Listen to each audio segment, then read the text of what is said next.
Hey there everybody, welcome back to Tabletop Glory. My name is Graham Johnson, and today we're going to be talking about the B2 Battle Droid, probably one of the most iconic droids, at least in my personal opinion, of the prequel series. Now I'm doing my droids up in what I refer to as Sith colors, which of course is red, and as those of you who know me know I kind of like the candy apple red, so I do that anytime I have an excuse. And gold, which tends to get used a lot in Sith Inquisitors as well as actual full-blown Sith, at least in their lightsabers in any case. I wanted to go ahead and put those into my droids as I felt that it would kind of tie everything together, especially once I start collecting more hero figures, as I plan to carry that color scheme throughout. I think it would be a lot of fun to also see it on some of the vehicles. But for right now, we're going to be talking about the B2 battle droids and how I do them. Now, the way that this starts, it actually starts out very similar to how you would do these for just normal screen accurate or relatively close to screen accurate battle droids. And I'll talk about some modifications that you can make to my paint scheme to make them as screen accurate as possible, as quickly as possible, and as easily as possible. So why don't we get on with it?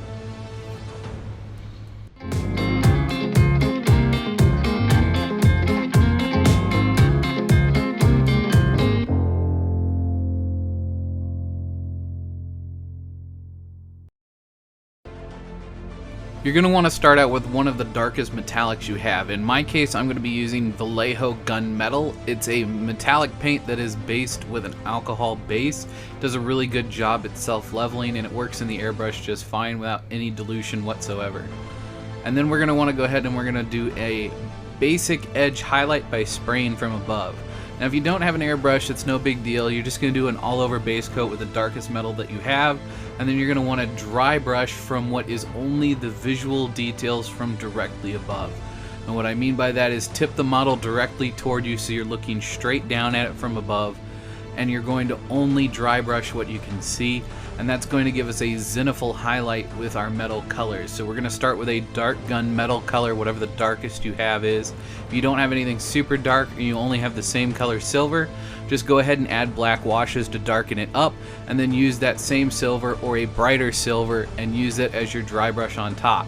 Again, in my case, I'm going to be using my airbrush and spraying that from directly above.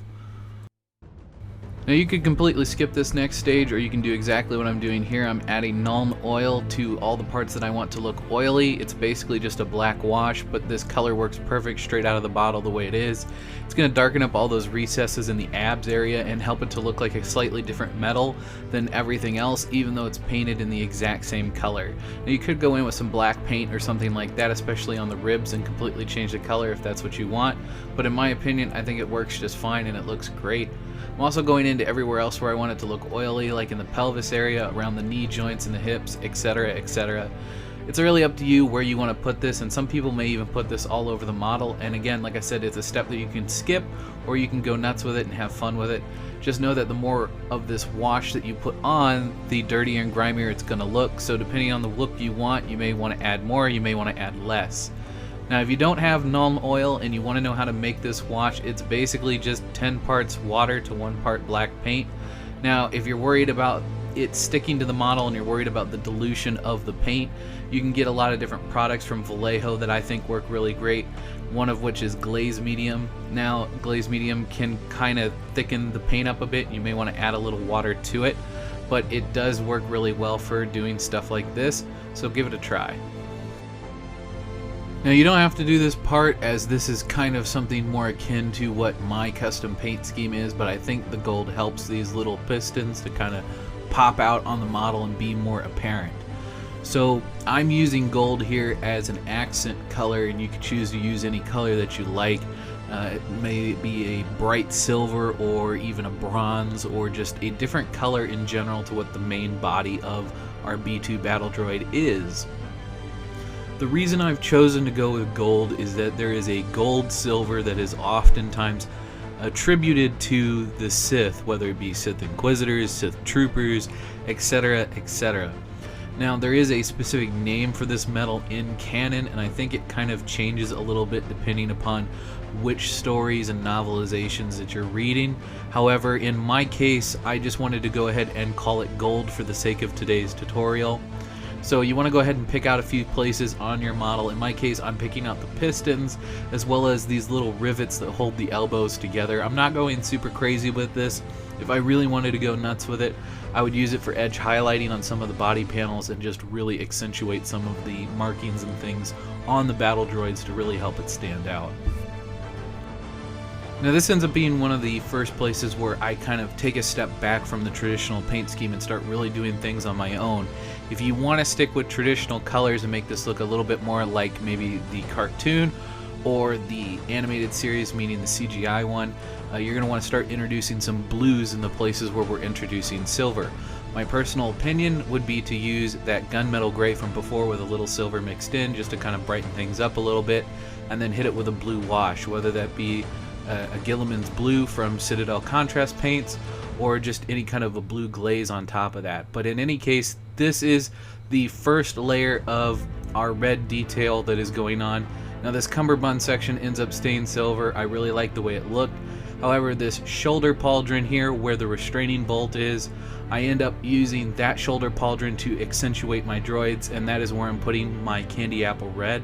It's very important that if you're wanting to do this candy apple red effect, that you go ahead and put in silver ahead of time here and use it as a base tone before laying in our transparent red.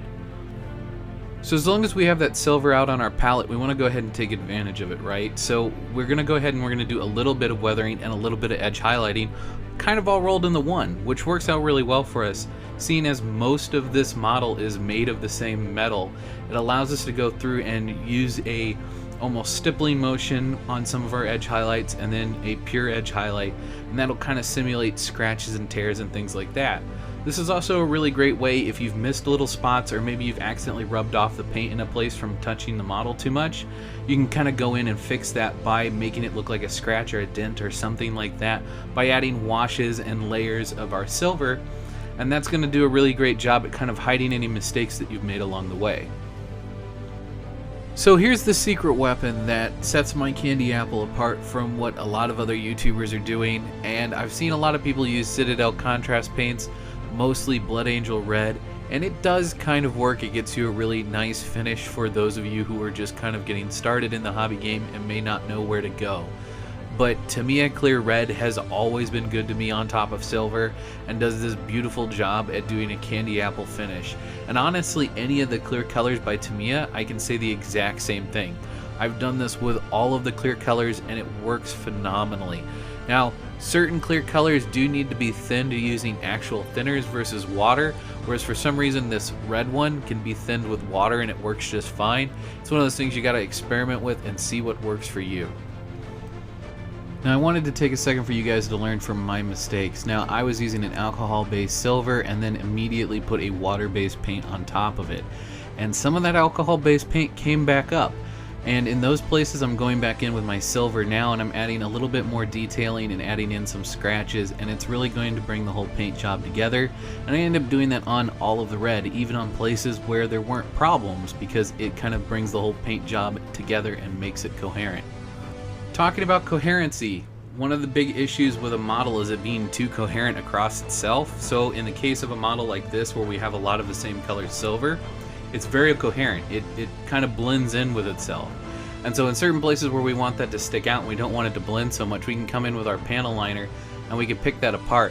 One of the places I recommend is around the visor, through the shoulder pauldrons, and around that cummerbund area. It kind of helps to break up the shapes. It almost acts similar to how a thick black line does in a comic book, where it helps to break up the shapes a bit better. You could even put that in the joints of the elbows and the knees.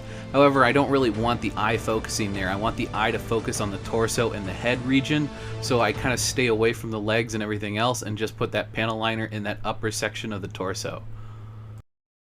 And there we have it, my B2 battle droids. Now I didn't do the bases up on these because I am planning to do them as part of their own video. I have an entire army for Star Wars Legions that is entirely based upon the droid faction, and I plan to continue forward and make those bases coherent, as we keep using that word today, across the entire army. So we're going to be doing those all at once as part of its own video. Hopefully you guys will find that super interesting. I know the last time I did a basing video it did really well, and I'm looking forward to doing a ruins base in an overgrown jungle, and I think that would be really cool to see on all of these. So until then, we'll see you guys in the next one. Thank you guys so much for all the love and support, and as always, may your display case always be filled and your pile of shame never run empty. Until next time. So honestly, at this point, you could leave it just the way that it is, even with that singular silver solder ball. Blah, blah, blah, blah, blah. Can my tongue get out of the way? Can I learn to speak English, the language that was stolen from every other language in the world? Could I learn to speak it? Would be